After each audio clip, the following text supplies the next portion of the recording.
Hey everybody, Destin Legary here with Ryan McCaffrey. Howdy. Ryan, we're looking at Halo 3 ODST. Yeah, this is our review commentary. We're doing kind of a bite-sized review of this game, Destin, since it is, well, number one, it's DLC. For some of you, it's free. This review is intended more for those of you that did not get a free copy for owning Master Chief Collection in the first, month it was out. So it is a $5 download. Is it worth it? Short version is yes. I mean, $5 is a great price for this. This is a Halo game that's aged very, very well. It's for those of you that aren't familiar with it at all. I mean, first of all, if you have played it, I think it's probably worth a rebuy for $5. It doesn't include Firefight, which was the fantastic multiplayer mode that was exclusively the part first of. time it was introduced. People loved it. Yeah, it was a great mode, and sadly we have not seen Firefight it wasn't in 4. I'm hoping maybe it'll be in 5, but I don't know, they haven't said anything about it yet.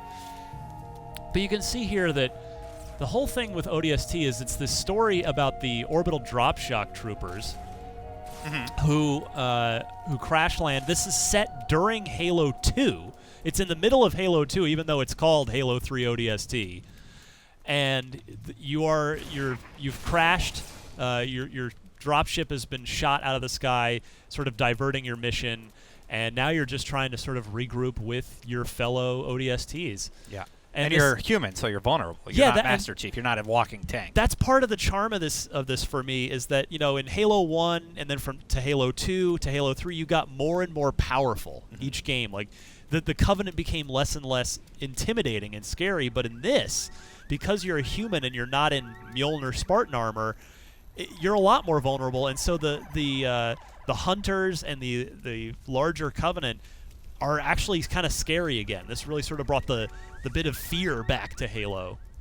You've talked about it, this on Unlocked a lot. This is one of your favorite Halos, if not it really your is. favorite. It's not quite my Halo 2 will always be my favorite, sort of back to front multiplayer, single player, but I do love this game because it is a curveball in the Halo universe.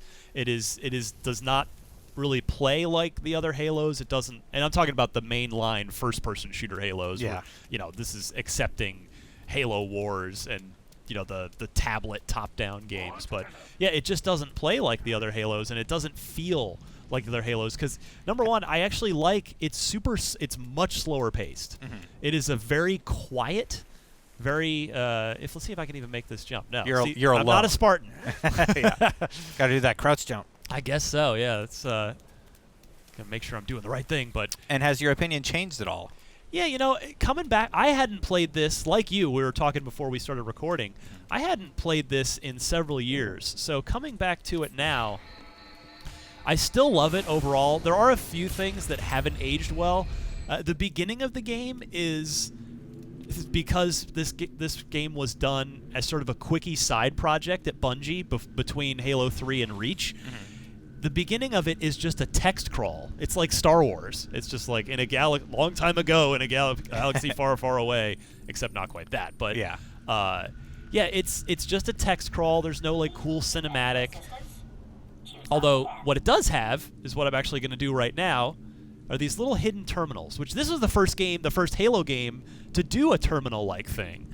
And this is called Sadie's story. Let's listen to it for a minute. Great.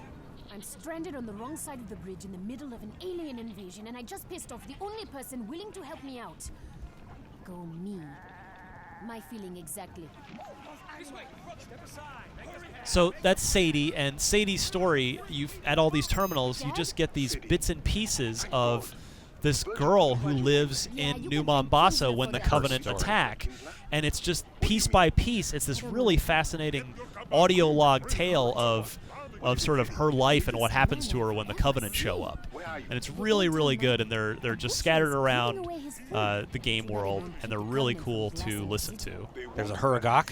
Yeah, the engineers, which they're non-combative except for the part where they provide shields for the other Covenant. They were new for ODST. Yeah, this is the first time we saw them they were in the books. in game, but they were in the books prior to that. They would take apart vehicles and put them back together.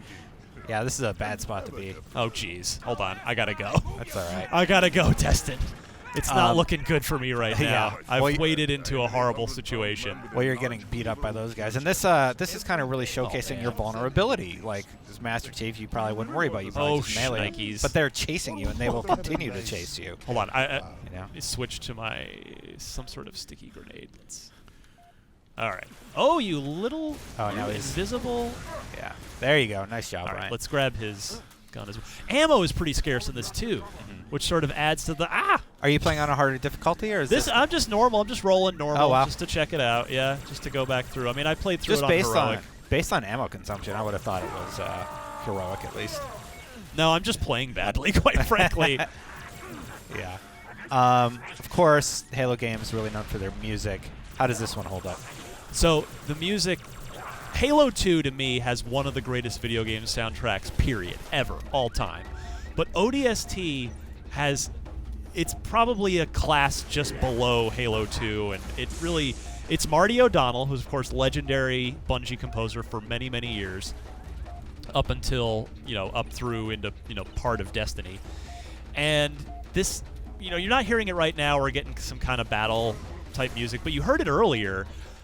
Of the sort of jazzy, very moody piano track. And it's really good. It just adds such a mood and an atmosphere. Oh, jeez. Oh, my goodness. Hold on. Let me see if I can. To the battles that you're going through. Yes. I appreciate you finishing my sentences while I'm trying to take these guys on. Or if you're not in a battle, then just the isolation you kind of feel. You're alone. You're trying to figure out what happened to everybody. And it flashes back and forth. The missions are divided into these chunks where I don't think in this little review commentary video we're going to have time to get to it here, but when you get to the end of it, you'll find sort of your some sort of artifact, like a cracked helmet or a crashed Banshee, and you touch it and it triggers like a flash over to another character and another part of the story, and it's a really smart way that the story is told and a really engaging way that the story is told. That was definitely one of the pluses from my experience playing the game. But the other thing I'll add is that, you were mentioning earlier about bringing up how you're alone in this game. There's no Cortana, you don't really have friends that, AI friends that you're playing with. One thing that definitely is a problem with the loneliness, because it's a bit of a thing with the level design, is, I'll show you right here, as a big battle is about to ensue. It's an open hub world. You get to wander. You can wander wherever you want. Like in these, the Sadie story stuff is around. There are sort of hidden supply caches around like that. That like one of them has a mongoose in it. That's really helpful, or just some ammo, supplies. But the thing is, it's even with the waypoints up there. You can see on the nav at the top there in blue. It's pretty easy to get lost in this game, and you'll kind of be wandering around.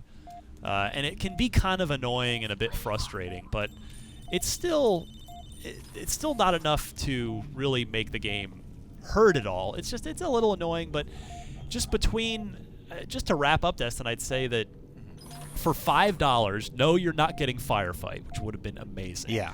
But if you already own Master Chief Collection, $5, whether you've played this game or not, just to go through it again. I mean, it's about probably 5 hours long or so on your first playthrough. Typical Halo campaign. Yeah, well, it's shorter than your typical Halo. A typical Halo, the full Halos usually take me around 9 or 10 hours the first time. Okay. This is about a 5 or so hour game. Okay. But for $5, for what's in here, how good the gameplay is, and how different the vibe of this game is, it's great. I really definitely highly recommend it. Again, it's not perfect. Some of it is aged a little poorly. If there were any humans around, occasionally there are other humans, you'd see that the facial animations and just the overall body animations are not that great by 2015 standards. But by and large, this is really, really well. It ports really well to the year 2015, even though technically they didn't really do anything other than 1080p and 60 frames. And I will say in some of the big battles there are some frame rate drops, which are distracting, but they're not going to really hamper your play. Yeah. You just kind of notice them. Yeah. Well, thank you, Ryan, for taking us through ODST a little bit. Thank you, 343, for kind of releasing this as kind of a free apology. Yeah, it was sort of a mea culpa, right? Yeah. And well, thank you, Ryan. We'll let this play through. And for more on Halo ODST, you're already in the right place. IGN.